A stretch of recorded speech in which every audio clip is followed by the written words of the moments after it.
That mysterious man hasn't done anything wrong so far. But there's something off about him, always speaking in riddles. It's no good. My head will explode if I keep on reading. Oh, speaking of him, looks like you stumbled upon something that has piqued your interest. The Deliverer is his new name. What? The guy with the poker face is already standing at the work desk. With all due respect, the security measures here are far from perfect. You should be careful. Nah, just let them come. I don't mind sharing these books with anybody. So what are you up to today? I just happened to pass by. I told you quite clearly I'd visit again at an appropriate time. You seem to want to check up on the sales. Sadly, none of the copies you bought were sold. That's only the half-truth, of course. I won't allow those books out of my sight. Good, because they will spread hysteria. They are somewhere in the most obscure corner of the shelf, accompanied by the most massive and tedious dictionaries I know. Really? What a pity. People only turn their heads to enjoy cliches, although things of true value are right in front of them. It's one of the great tragedies of this era. Reading cheap novels is much more entertaining than reading your books. You may not believe it, but they were cheap indeed. I thought there'd be a much more interesting backstory to them. After all, none but the most eccentric collectors would hold on to books like these. That may be true, but their son didn't see it that way. Made a bet, trying to impress the ladies. Kids will be kids. Children from a family of scholars are no exception. It's better to learn how to cope with losses early on in life. That kid should be thankful that I taught him that lesson before he was let loose on society. But why disguise it as a bet to teach someone a lesson? Why not just be a little more honest? Insolent boy, this slave of fashion, basking in your glory. Arrogant fool, this brave young suitor, sharing in my triumph. You mean ignorant fool. I didn't know you were familiar with musicals. It's from... oh, Phantom of the Opera. Yeah. I see. Good reference. But once you've been around long enough, there are always a few quotes that just stick with you. What about you? Do you enjoy the theater? The last time was probably in school, apart from writing and editing short stories myself. Drama. I like a good drama. Stage plays are my favorite. The actors value their masks so very much. Before they step on stage, they carefully take the mask out of its wooden box and hold it in front of their face. It's as if they whisper to the mask that they're about to become one. He waves his hands as he talks, highly engaged in the subject matter. Abandon your own self, fully inherit the spirit of the role, and its thoughts become your own. It's a respectable profession, isn't it? The mysterious visitor flashes me a strange smile. I don't have time to indulge him right now. I should move the conversation forward as soon as possible. Oh, we have an option. Cut to the chase. There's no need to beat around the bush. Answer him. It's an admirable profession indeed. Apply knowledge. Let's have a quick chat. Play dumb. Huh? Probably?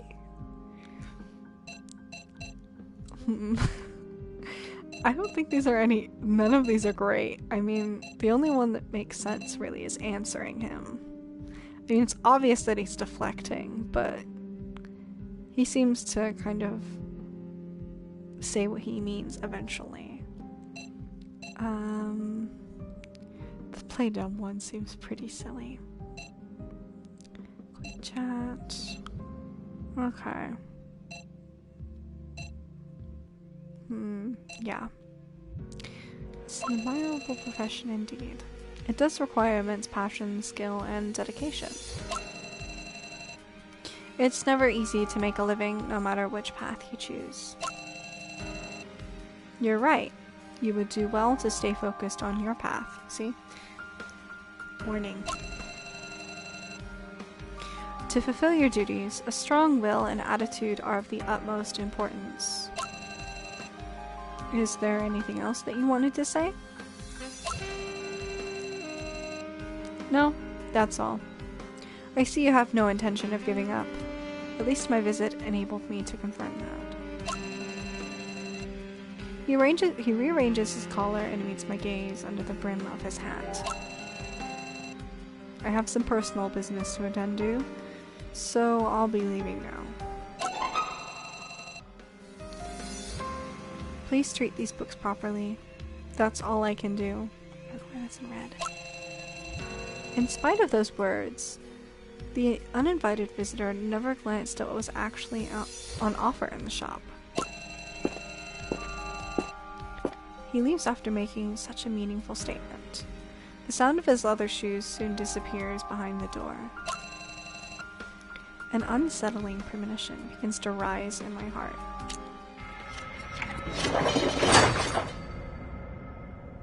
Is it closing time?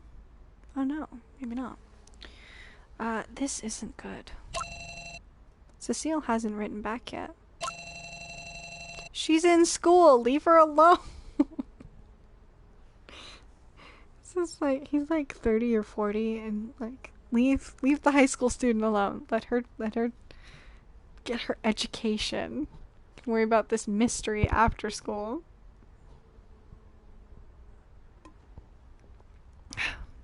Her school shouldn't have any strict guidelines concerning mobile phones because they're rich and they don't care.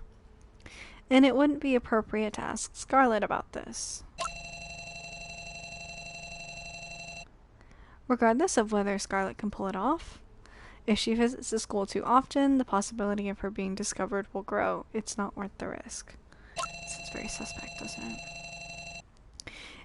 It was a mistake not to ask for Eloise's phone number yesterday. That way I would have had a second reliable option right now.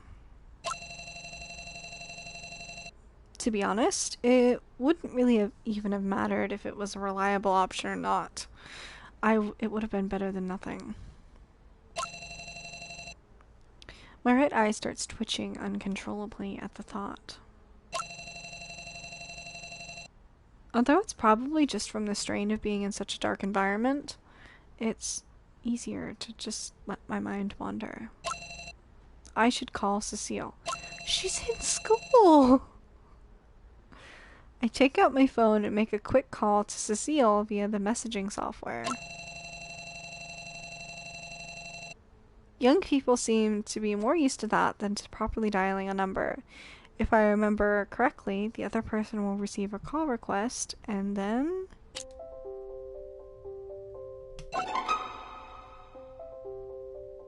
Ringing?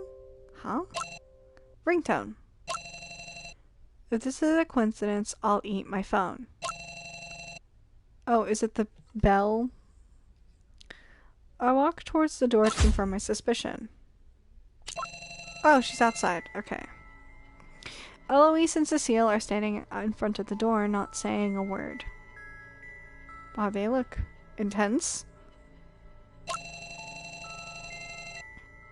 They're holding hands and look rather disheveled as they walk towards me, one slow step at a time. It looks as if Eloise is guiding Cecile along, but she looks just as unstable on her feet. It seems like she might collapse at any moment. Neither of them bows their heads in greeting. Instead, their eyes are staring right at me, the only part of their bodies that seems steady. Even so, I don't feel watched. Their eyes are simply fixed on me, as if observing something that has nothing to do with them. They're just staring at something that happens to be me. Seeing their empty gazes, I suddenly realize a terrible fact. Eloise and Cecile aren't even in this world at all. Excuse me, what?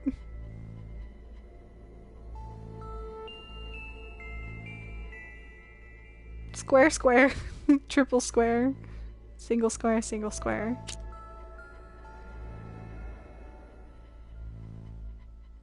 Okay, apparently she was talking, he was just zoned out. Eloise turns her head slightly and it makes a strange sound. She's talking. Common sense forces me to understand that. Okay, so she makes weird noises that sounds like conversation.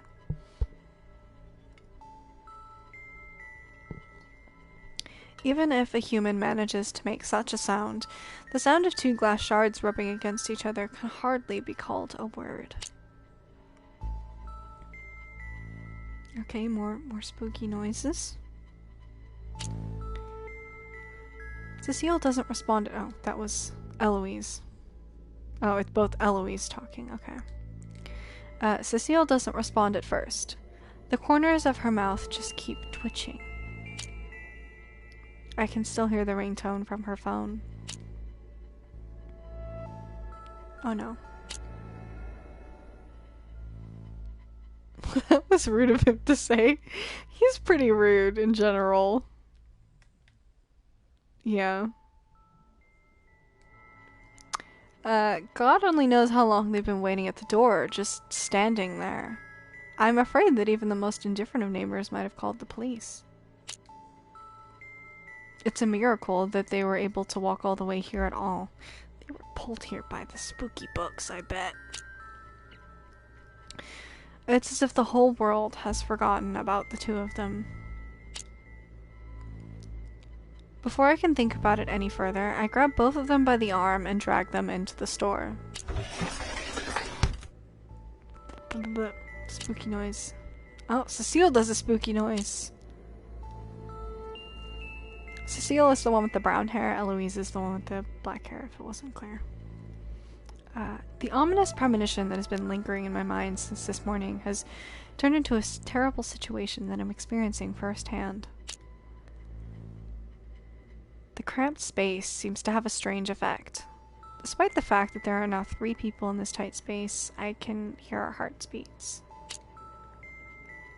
Things aren't going well, but somehow I'm beginning to calm down. I pick Cecile's arm up and gently tap her upper arm near the elbow. The motion causes her to curl her arm suddenly. At least her reflexes are still there. So simple, straightforward body functions don't seem to be affected. At least, not yet. When you think about it, people sometimes walk automatically, even if you're dragging them along. Maybe that's how Eloise pulled Cecile in front of the store, little by little. I try snapping my fingers in front of their eyes, and they redirect their gaze, but that's the only response. Needless to say, they are clearly subdued.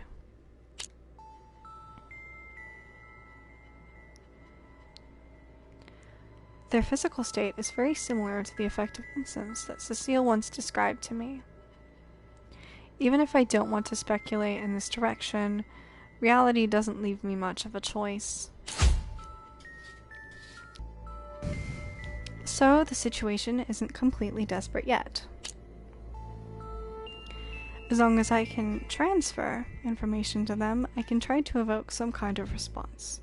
I've had to deal with a lot of stuff in my life. Before I knew it, I was pretty experienced in terms of psychological analysis. So I don't know if it was true or not, but he said that he was a therapist of some kind a while ago, and I don't know if it was just like a cover story. And then I think he said he lost his medical license or something like that. This may prove to be a complete failure, since the source of the symptoms stem from something other than this world. The chances of a blind cat running into a dead rat would actually be higher. I get up and close the door, settle the girls to face to face in a chair, and hold up our hands. As mentioned before, holding hands is the most straightforward way to create a connection. It's also not a good look, my dude. If only there were a psychologist here right now. Okay, so he wasn't one. I can only hope that my superficial knowledge of this will work.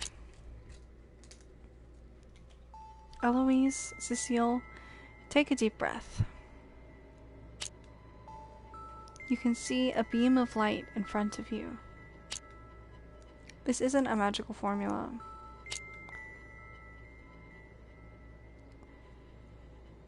The people who taught me these crude hypnosis techniques said that the process itself doesn't really matter.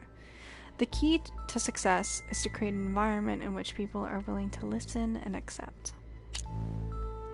Not only is it risky, it's not even safe.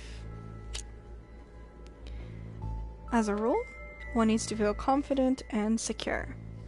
Although friendships can support people through hardships, they can also be toxic.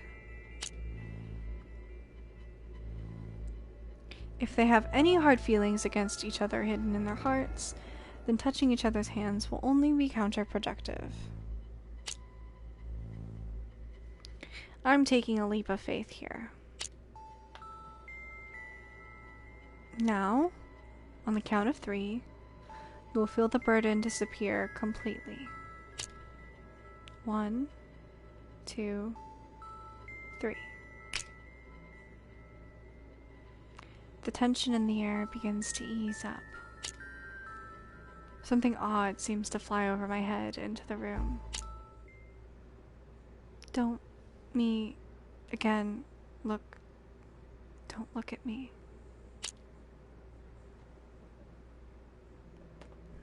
Eloise closes her eyes and mumbles something, but her breathing sounds smoother and stronger now. Sister, I'm sorry. For some reason, Cecile looks at Eloise apologetically and squeezes her hand tightly. After a long moment, the girl turns her head, an unreadable expression on her face. I'm back again, Mr. Store Manager. Because he has no name. Welcome. Although, the store is closed right now. I can't even remember the last time I wanted some truth this badly.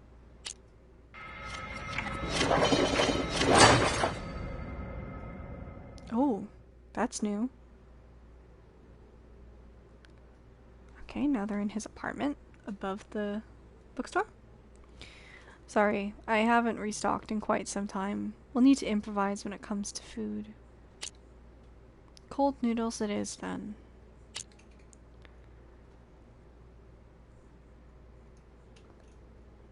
The sky has already gone completely black. The shop is dark and cramped, not exactly the best environment for 2 girls, especially in their current condition. That's why I let them stay at my place. Eloise is lying on a makeshift bed with her eyes closed. She'd probably keep on sleeping like a stone even if I caused a ruckus right now. She must be exhausted. Cecile is sitting on a small chair right next to Eloise. The way she's holding Eloise's hand makes it look like a scene in a hospital ward. She still hasn't moved? I tried calling her by her name, but she didn't react. She shakes her head and looks at her friend with great concern. Don't worry too much about it. I don't mean to boast, but I'm quite confident in my skills. She'll be okay. I called a friend to bring some medicine and she's already on her way. It'll be fine. Girl's sick and he's standing in the apartment smoking a cigarette. That will help! Scarlett agreed to help immediately. That's probably because she's personally invested in this as well. To be honest, I'm hesitant to pat myself on the back just yet. Things are still pretty bad, but this is not the time to panic. Cecile nods absentmindedly. It's not easy to cope with the fact that someone you like is in a coma. And this isn't even the last of it.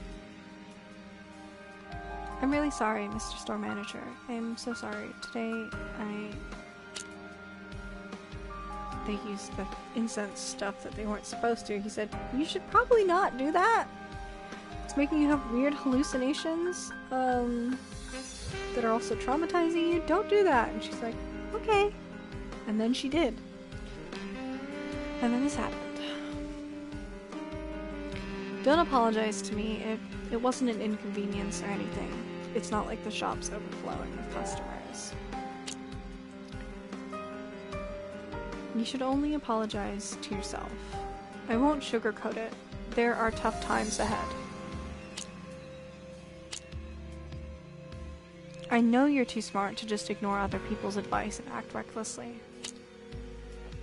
So there must be some kind of explanation for what happened. I crouch down so Cecile and I are at eye level. She hasn't eaten much today and seems weak and frail. Can you tell me what really happened? Cecile doesn't answer immediately. She leans forward and gently strokes Eloise's hair.